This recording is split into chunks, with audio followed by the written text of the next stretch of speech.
Procurement അതിൻ്റെ storing ഒക്കെ നോക്കിയായിരുന്നു അല്ലേ. Next stock levels of materials. Then മെറ്റീരിയലിൻ്റെ one of the important objectives of material control is to maintain the stock of raw material as low as possible and to ensure the availability of material as and when required. That is, the minimum amount of working capital is invested in material, but as and when material is required, make sure that the availability of material. Then unnecessary locking up of material and understocking and overstocking may be avoided. In order to achieve this, the different levels of materials are fixed. That is minimum stock level, maximum stock level, reorder stock level, average stock level and danger stock level. നമ്മൾ material കൺട്രോളിൻ്റെ aim എന്താണെന്ന് ചോദിച്ചാൽ ഈ working capital unnecessary ആയിട്ട് ഈ മെറ്റീരിയലിൽ block ചെയ്ത് പോകരുത്. Over investment of working capital in material avoid ചെയ്യണം. അതേ സമയത്ത് തന്നെ മെറ്റീരിയലിൻ്റെ ഷോർട്ടേജ് ഉണ്ടാകുകയും ചെയ്യരുത്. എപ്പോഴൊക്കെ മെറ്റീരിയൽ ആവശ്യമാണോ അന്നേരമൊക്കെ നമുക്ക് മെറ്റീരിയൽ സപ്ലൈ ചെയ്യാനായിട്ട് പറ്റണം. അപ്പോൾ ഈ രണ്ട് കാര്യങ്ങൾ ഒരേ രീതിയിൽ തന്നെ ശ്രദ്ധിക്കണം. Unnecessary blocking up of material ഉണ്ടാകരുത്, പക്ഷേ അവൈലബിലിറ്റി ഓഫ് മെറ്റീരിയലിനെ അത് ബാധിക്കാനും പാടില്ല. അതിന് വേണ്ടിയിട്ട് നമ്മൾ മെറ്റീരിയലിൻ്റെ minimum stock, maximum low stock, reorder stock level, average stock level and danger level, ഇങ്ങനെ 5 രീതിയിൽ മെറ്റീരിയൽ സ്റ്റോക്ക് ലെവൽ തിരിച്ചിട്ടുണ്ട്. Minimum stock level or safety stock, minimum low stock level or safety stock. It is the minimum quantity or minimum number of unit of material to be made available in a store at any time. ഏത് സമയത്ത് നോക്കിയാലും സ്റ്റോറിൽ ഈ minimum quantity വേണം. Minimum number of material or minimum quantity of material to be stocked in a store at any time. എപ്പോൾ നമ്മൾ stock inspection നടത്തിയാലും minimum stock level ഉണ്ടായിരിക്കണം. This minimum stock level is also known as safety stock level. Then what are the factors to be considered for fixing the minimum stock level? First is that a lead time or reorder period. Reorder period എന്ന് പറഞ്ഞാൽ നമ്മൾ material additional ആയിട്ട് order ചെയ്ത് അത് സ്റ്റോറിലെത്താനുള്ള താമസം. നമുക്ക് material order ചെയ്താൽ പിറ്റേ ദിവസം തന്നെ വന്നോളുന്നില്ല. അപ്പോൾ എത്ര നാളെടുക്കും ഇത് റീഓർഡർ ചെയ്ത് നമുക്ക് സ്റ്റോറിലേക്ക് എത്താൻ? That is known as reorder periods or lead time. Rate of consumption of material during the lead time. ആ ലീഡ് ടൈമിൽ നമുക്ക് എത്രമാത്രം മെറ്റീരിയൽ കൺസ്യൂം ചെയ്യണം. Then third is that reorder level. നമ്മൾ റീഓർഡർ ലെവൽ എന്ന് പറഞ്ഞാൽ അടുത്ത ഓർഡർ കൊടുക്കുന്നത് എപ്പോഴാണ്. ഈ 3 കാര്യങ്ങൾ നോക്കിയിട്ടാണ് നമ്മൾ മിനിമം സ്റ്റോക്ക് ലെവൽ ഫിക്സ് ചെയ്യുന്നത്. അതായത് നമ്മുടെ ലീഡ് ടൈം എത്രയാണ്? ലീഡ് ടൈം എന്ന് പറഞ്ഞാൽ നമ്മൾ ഓർഡർ കൊടുക്കുന്നു, മെറ്റീരിയൽ എത്താനെടുക്കുന്ന കാലതാമസം. ആ സമയത്തെ കൺസംഷൻ ഓഫ് മെറ്റീരിയൽ എത്രയുണ്ട്? റീഓർഡർ ലെവൽ എവിടെയാണ്? എത്രമാത്രം സ്റ്റോക്ക് എത്തിക്കഴിയുമ്പോഴാണ് നമ്മൾ റീഓർഡർ ചെയ്യുന്നത്. Reorder level minimum stock level കണ്ടുപിടിക്കുന്ന ഫോർമുല ഏതാണെന്ന് ചോദിച്ചാൽ minimum stock level is equal to reorder level minus normal consumption into normal reorder period. അതായത് റീഓർഡർ ലെവൽ നമ്മൾ കണ്ടുപിടിക്കുന്നത് reorder level minus, reorder level എന്ന് പറഞ്ഞാൽ ഏത് സ്റ്റോക്ക് ലെവലിൽ എത്തുമ്പോഴാണ് നമ്മൾ റീഓർഡർ ചെയ്യുന്നത്, minus normal consumption into normal reorder period. ഈ ഫോർമുല ഉപയോഗിച്ചുകൊണ്ടാണ് നമ്മൾ മിനിമം സ്റ്റോക്ക് ലെവൽ കണ്ടുപിടിക്കുന്നത്. നോർമൽ കൺസംഷൻ ക്വസ്റ്റിന് തന്നിട്ടില്ലെങ്കിൽ minimum consumption plus maximum consumption divided by 2 ആണ് നോർമൽ കൺസംഷൻ എന്ന് പറയുന്നത്. അപ്പോൾ മിനിമം സ്റ്റോക്ക് ലെവൽ കണ്ടുപിടിക്കാനുള്ള ഫോർമുല എന്ന് പറഞ്ഞാൽ reorder level minus normal consumption into normal reorder പീരീഡാണ് minimum stock level. Normal consumption maximum level plus minimum level divided by 2. അപ്പോൾ minimum level എന്ന് പറഞ്ഞാൽ ഉദ്ദേശിക്കുന്നത് എപ്പോൾ നമ്മൾ ഇൻസ്പെക്ഷൻ നടത്തിയാലും ഒരു സ്റ്റോറിൽ മിനിമം എത്ര മെറ്റീരിയൽ വേണം, ആ മിനിമം സ്റ്റോക്ക് ലെവലിനെയാണ് നമ്മൾ സേഫ്റ്റി ലെവൽ അല്ലെങ്കിൽ മിനിമം സ്റ്റോക്ക് ലെവൽ എന്ന് പറയുക. The next is that maximum stock level. പേരിൽ തന്നെ ഉണ്ട് അല്ലേ. It is that level of stock above which the stock in hand should never be allowed to exceed. നമുക്ക് മാക്സിമം സൂക്ഷിക്കേണ്ട മെറ്റീരിയലാണ്. അതിൽ കൂടുതൽ നമ്മൾ ഒരു കാരണവശാലും ഒരു സ്റ്റോറിൽ സൂക്ഷിക്കാൻ പറ്റില്ല. അതിൽ കൂടുതൽ സൂക്ഷിച്ചാൽ നമുക്ക് എന്ത് പറ്റും? കോസ്റ്റ് ഓഫ് സ്റ്റോറേജ് ഇൻക്രീസ് ചെയ്യും, cost of investment in stock, cost of insurance, risk of obsolescence ഒക്കെ നമുക്ക് കൂടും. അതായത് സ്റ്റോക്ക് ക്യാരി ചെയ്യാനുള്ള, സൂക്ഷിക്കാനുള്ള സ്റ്റോക്ക്, അതുപോലെ ഇൻഷുറൻസ് സ്റ്റോക്ക് കാലഹരണപ്പെട്ടു പോകാനുള്ള സാധ്യതയൊക്കെ കൂടും. അപ്പോൾ അതിൽ കൂടുതൽ മെറ്റീരിയൽ ഒരു കാരണവശാലും സ്റ്റോറിൽ സൂക്ഷിക്കാൻ കണ്ടുപിടിക്കാൻ പറ്റില്ല. ദി ഫാക്ടേഴ്സ് കൺസിഡർ ചെയ്യേണ്ടത് reorder level, reorder quantity, minimum rate of consumption, minimum reorder period. ഇത്രയും കാര്യങ്ങൾ കൺസിഡർ ചെയ്തുകൊണ്ടാണ് maximum stock level. Reorder level എന്ന് പറഞ്ഞാൽ അറിയാം എപ്പോഴാണ് നമ്മൾ അടുത്ത് ഓർഡർ കൊടുക്കുന്നത്. റീഓർഡർ ക്വാണ്ടിറ്റി, അതായത് ഇക്കണോമിക് ഓർഡർ ക്വാണ്ടിറ്റി എത്രയാണ്, മിനിമം റേറ്റ് ഓഫ് കൺസംഷൻ, നമ്മുടെ മിനിമം കൺസംഷൻ എന്താണ്, മിനിമം റീഓർഡർ പീരീഡ്. ഇത്രയും കാര്യങ്ങൾ കൺസിഡർ ചെയ്തുകൊണ്ട് വേണം നമ്മൾ മാക്സിമം സ്റ്റോക്ക് ലെവൽ കണ്ടുപിടിക്കാനായിട്ട്. Maximum stock level is equal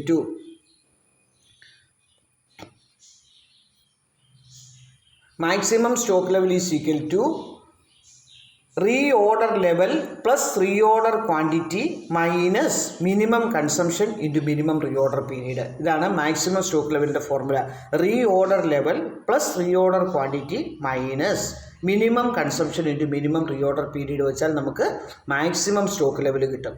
ഇനി അടുത്ത റീഓർഡർ സ്റ്റോക്ക് ലെവലാണ്. നമ്മൾ ഏത് ലെവൽ എത്തുമ്പോൾ അല്ലെങ്കിൽ എത്രമാത്രം മെറ്റീരിയൽ താഴെ വന്നു കഴിഞ്ഞാൽ നമുക്ക് റീഓർഡർ ചെയ്യാൻ പറ്റും. അതിനാണ് റീഓർഡർ സ്റ്റോക്ക് ലെവൽ എന്ന് പറയുന്നത്. It is the stock level at which the stores department issue purchase requisition and the purchasing department places order for fresh supply of material. Stores ഡിപ്പാർട്ട്മെൻറ്റിലേക്ക് പർച്ചേസ് റെക്വിസിഷൻ കിട്ടുന്നു, purchasing department എന്ത് ചെയ്യുന്നു, fresh supply of material, അടുത്ത quantity of മെറ്റീരിയലിന് order കൊടുക്കുന്നു. ആ order കൊടുക്കുന്ന ലെവലിനെയാണ് റീഓർഡർ ലെവൽ എന്ന് പറയുക. Reorder level is equal to maximum consumption into maximum reorder period. എത്ര മാത്രം, ഇപ്പോൾ 2 ആഴ്ച എടുക്കുമെങ്കിൽ അല്ലെങ്കിൽ 1 മാസം എടുക്കുമെങ്കിൽ ആ 1 മാസത്തെ maximum consumption into maximum reorder period. അതല്ലെങ്കിൽ minimum stock level plus normal consumption into normal reorder period. ഈ 2 ഫോർമുലയിൽ ഏത് വേണമെങ്കിലും നമുക്ക് റീഓർഡർ സ്റ്റോക്ക് ലെവലിന് ഉപയോഗിക്കാം. Maximum consumption into maximum reorder period or minimum stock level plus normal consumption into normal reorder period. The next is that average stock level. Average stock level നമുക്കറിയാം ഇല്ലേ, minimum plus maximum divided by 2 is average. നമ്മൾ average കാണുക. അല്ലെങ്കിൽ minimum level plus half reorder quantity. The average quantity of material to be kept in the സ്റ്റോറിനെയാണ് average stock level എന്ന് പറയുന്നത്. അത് 2 തരത്തിൽ കണ്ടുപിടിക്കാം. Minimum stock level plus maximum stock level divided by 2, അല്ലെങ്കിൽ minimum level plus half reorder quantity. അതാണ് reorder stock level.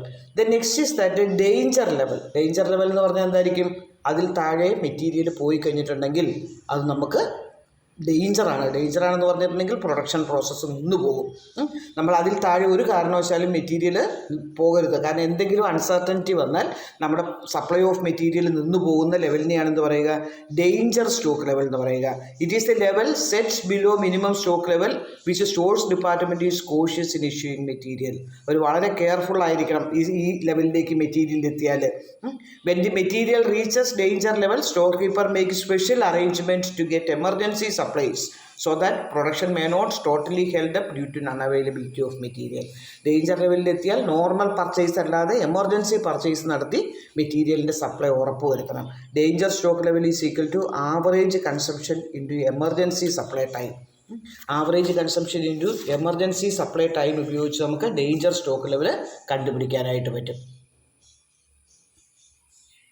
Then reorder period, അതായത് എത്ര സമയമെടുക്കും ഫ്രഷ് സപ്ലൈ ഓഫ് മെറ്റീരിയൽ വരാനാണ് reorder period. It is the time required for getting fresh supply of material on placing orders. നമ്മൾ order കൊടുത്തിട്ട് എത്ര സമയമെടുക്കും. This time is also called lead time എന്നും കൂടെ പറയും. Reorder period, average reorder period അല്ലെങ്കിൽ normal reorder period കാണുന്നത് എങ്ങനെയാണ്, minimum reorder period plus maximum reorder period divided by 2. നമുക്ക് വരേണ്ട മിനിമം ടൈമും പ്ലസ് മാക്സിമം ടൈമും രണ്ടും കൂടി എടുത്തിട്ട് ആവറേജ് ചെയ്യും, ഡിവൈഡഡ് ബൈ 2. അപ്പോൾ ഈ 5 മെറ്റീരിയൽ ലെവൽ പഠിക്കുക കേട്ടോ. മിനിമം ലെവൽ എന്ന് പറഞ്ഞാൽ മിനിമം മെറ്റീരിയൽ സ്റ്റോറിൽ സൂക്ഷിക്കുക. മാക്സിമം എന്ന് പറഞ്ഞാൽ ദി മാക്സിമം മെറ്റീരിയൽ സ്റ്റോറിൽ സൂക്ഷിക്കുന്നതിന്. റീഓർഡർ സ്റ്റോക്ക് ലെവൽ എന്ന് പറഞ്ഞാൽ എപ്പോഴാണോ നമ്മൾ ഫ്രഷ് സപ്ലൈ നമ്മൾ കൊടുക്കേണ്ടി വരുന്നത്. ദെൻ ആവറേജ് സ്റ്റോക്ക് ലെവൽ എന്ന് പറഞ്ഞാൽ maximum plus minimum divided by 2. Danger level എന്ന് പറഞ്ഞാൽ അതിൽ താഴെ മെറ്റീരിയൽ ഒരു കാരണവശാലും ഡേഞ്ചർ ലെവലിൽ താഴെ പോകാനായിട്ട് അനുവദിക്കാൻ പാടില്ല. ഇനി ഒരു ഇലിസ്ട്രേഷൻ നോക്കിക്കുക. Illustration 5. From the following data for the last 12 months compute stock level for component. Maximum usage, minimum usage, normal usage, time lag for procurement of material, maximum 6 months, minimum 2 months. Economic ordering quantity EOQ is 750 unit. Maximum, minimum, normal, അവർ purchase ചെയ്യാനുള്ള time lag maximum 6 മാസം, minimum 2 മാസം. Economic ordering quantity EOQ എന്ന് പറഞ്ഞാൽ 750 unit ആണ്. നിങ്ങളോട് ഇതിൽ നിന്ന് ഡിഫറെൻറ്റ് ലെവൽസ് ഓഫ് മെറ്റീരിയൽ ആദ്യം നമ്മൾ ചെയ്യേണ്ടത് റീഓർഡർ ലെവലാണ്. കാരണം എന്താ വെച്ചാൽ മിനിമം ലെവൽ കാണാൻ റീഓർഡർ ലെവൽ വേണം. റീഓർഡർ ലെവലിൻ്റെ ഫോർമുല എടുക്കുക, maximum usage into maximum reorder period. Maximum usage നമുക്ക് തന്നിട്ടുണ്ട് 300 യൂണിറ്റ്, മാക്സിമം റീഓർഡർ പീരീഡ് തന്നിട്ടുണ്ട് 6 മാസം. അപ്പോൾ 300 × 6 6 18 1800 യൂണിറ്റ്. മിനിമം സ്റ്റോക്ക് ലെവലിൻ്റെ ഫോർമുല എടുക്കുക. റീഓർഡർ ലെവൽ ഇപ്പോൾ നമ്മൾ കണ്ടുപിടിച്ചു. Reorder level minus normal usage into normal reorder period. അപ്പോൾ റീഓർഡർ ലെവൽ നമുക്കിപ്പോൾ കിട്ടി 1800. നോർമൽ യൂസേജ് നമുക്ക് തന്നിട്ടുണ്ട് 225 യൂണിറ്റ്. ക്വസ്റ്റിന് പറയുന്നുണ്ട് നോർമൽ യൂസേജ് 225 യൂണിറ്റ് എന്ന് പറയുന്നുണ്ട്. 225 unit into normal reorder period. Normal reorder period എന്ന് പറഞ്ഞാൽ maximum plus minimum divided by 2 ആണ്. ഇവിടെ മാക്സിമം 6 മന്ത്സും മിനിമം 2 മന്ത്സും തന്നേക്കുന്നത്. അപ്പോൾ 6 + 2 ഡിവൈഡഡ് ബൈ 2. 6 + 2 എന്ന് പറയുമ്പോൾ 6 2 8 ഡിവൈഡഡ് ബൈ 2 4. അപ്പോൾ 225 × 4 ആദ്യം ബ്രാക്കറ്റിലേ ചെയ്യണം. അതൊക്കെ സ്കൂളിൽ പഠിപ്പിച്ചിട്ടില്ലേ, ബ്രാക്കറ്റ് ബോർഡ് മാസ് എന്നുള്ള ടെക്നിക്കൊക്കെ അറിയാമോ? ആദ്യം 225 × 4 ഗുണിക്കുക, എന്നിട്ട് 1800 നിന്ന് കുറയ്ക്കുമ്പോൾ 900 യൂണിറ്റ് എന്ന് കിട്ടും. ദെൻ ആവറേജ് സ്റ്റോക്ക് ലെവലിന് 2 ഫോർമുലയുണ്ട്. Minimum plus maximum divided by 2, അതുപോലെ തന്നെ minimum level plus half reorder quantity. ഇവിടെ മിനിമം ലെവൽ നമ്മൾ കണ്ടുപിടിച്ചിട്ടുണ്ട് 900 യൂണിറ്റ്. ഹാഫ് റീഓർഡർ ക്വാണ്ടിറ്റി ഇവിടെ തന്നിട്ടുണ്ട് 750. അപ്പോൾ 750ൻ്റെ പകുതി. അപ്പോൾ മിനിമം ലെവലിൻ്റെ കൂടി അത് കൂട്ടിയാൽ മതി. Then maximum stock level, reorder level plus reorder quantity minus minimum usage into minimum reorder period. സംഭവം എല്ലാം നമ്മുടെ കയ്യിലുണ്ട്. റീഓർഡർ ലെവൽ 1800 നമ്മൾ കണ്ടുപിടിച്ചിട്ടുണ്ട്. Reorder level 1800 plus reorder quantity നമുക്ക് 750 യൂണിറ്റ്സ് നമുക്ക് തന്നിട്ടുണ്ട്. 750 units. Then into minimum usage ക്വസ്റ്റിന് തന്നിട്ടുണ്ട് 200 യൂണിറ്റ്. കണ്ടോ, 200 unit into minimum reorder minimum 2 months തന്നിട്ടുണ്ട്. അപ്പോൾ 200 × 2 അത് വർക്കൗട്ട് ചെയ്താൽ മതി. അപ്പോൾ ആദ്യം ബ്രാക്കറ്റിലെ വർക്കൗട്ട് ചെയ്യുക, അതിനുശേഷം ഇതിനോടുകൂടി മൈനസ് ചെയ്യുക. അപ്പോൾ നമുക്ക് മാക്സിമം സ്റ്റോക്ക് ലെവൽ കിട്ടും. ഈ ഫോർമുല പഠിക്കണം. ഫോർമുല പഠിച്ചാലേ ഇത് ചെയ്യാൻ പറ്റുള്ളൂ കേട്ടോ. ദെൻ അടുത്ത ക്വസ്റ്റ്യൻ നോക്കിയേ. 2 components X and Y are used as follows. Minimum usage 25 units each per week. Maximum 75 units. Reorder quantity X 400 unit, Y 600 unit. Reorder period X 4 to 6 week, Y 2 to 4 weeks. Emergency supply time X 2 weeks, Y 1 week. എല്ലാ ലെവലും കണ്ടുപിടിക്കാനാണ് പറഞ്ഞേക്കുന്നത്. ആദ്യം നമ്മൾ reorder level maximum usage into maximum reorder period. Maximum usage ഇവിടെ നമുക്ക് തന്നേക്കുന്നത് എത്രയാണ്? 75 units ആണ് തന്നേക്കുന്നത് അല്ലേ. മാക്സിമം യൂസേജ് എന്ന് പറഞ്ഞ് തന്നേക്കുന്നത് 75 യൂണിറ്റ്സ് ആണ് ക്വസ്റ്റിനെ തന്നേക്കുന്നത് മാക്സിമം യൂസേജ്. അപ്പം 75 ഇൻറ്റു എക്സിൻ്റെ മാക്സിമം റീഓർഡർ പീരീഡ് 4 to 6 ആണ്. അപ്പോൾ 6 ഒക്കെ കിട്ടി. വൈയെ സംബന്ധിച്ച് 75, വൈയുടെ maximum usage maximum reorder period 4 ആണ്. മിനിമം ലെവല് അതിനാദ്യം നമ്മൾ ആവറേജ് യൂസേജ് കണ്ടുപിടിച്ചു. ഇവിടെ നോർമൽ യൂസേജ് അല്ലെങ്കിൽ ആവറേജ് യൂസേജ് നമുക്ക് തന്നിട്ടില്ല. അപ്പം ആവറേജ് കാണാൻ minimum plus maximum divided by 2. അപ്പോൾ രണ്ടിൻ്റെയും സെയിം തന്നെയാണ് മിനിമം മാക്സിമം. അപ്പോൾ minimum level 25, maximum 75 divided by 2. ഇനി നമുക്ക് മിനിമം ലെവൽ കണ്ടുപിടിക്കാം. Reorder level minus average usage into average reorder period. Minimum level reorder level നമ്മൾ ആദ്യം കണ്ടുപിടിച്ചു 450 300. അപ്പോൾ reorder level 450 minus average usage ഇപ്പോൾ കണ്ടുപിടിച്ചു 50 into average reorder period 4 + 6 divided by 2. വൈയെ സംബന്ധിച്ച് 2 + 4 ഡിവൈഡഡ് ബൈ 2. മാക്സിമം ലെവൽ കണ്ടുപിടിക്കാം. Reorder level plus reorder quantity minus minimum usage into minimum reorder period. ഇതെല്ലാം നമുക്കിപ്പോൾ അറിയാം. റീഓർഡറിങ് ലെവൽ നമ്മൾ ആദ്യം കണ്ടുപിടിച്ചു 400 300. റീഓർഡർ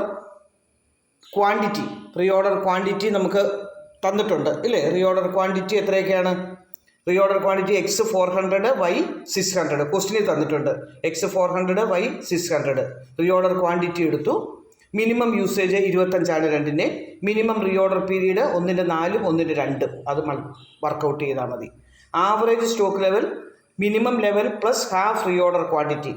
മിനിമം ലെവൽ നമ്മൾ ഇവിടെ കണ്ടുപിടിച്ചു 200 unit 150 unit. Half reorder quantity എന്ന് പറഞ്ഞാൽ റീ ഓർഡർ ക്വാണ്ടിറ്റി നമുക്ക് തന്നിട്ടുണ്ട് 400 600. അപ്പോൾ അതിൻ്റെ ഹാഫ് റീ ഓർഡർ ക്വാണ്ടിറ്റി നമ്മൾ എടുത്തു, വർക്കൗട്ട് ചെയ്യുക.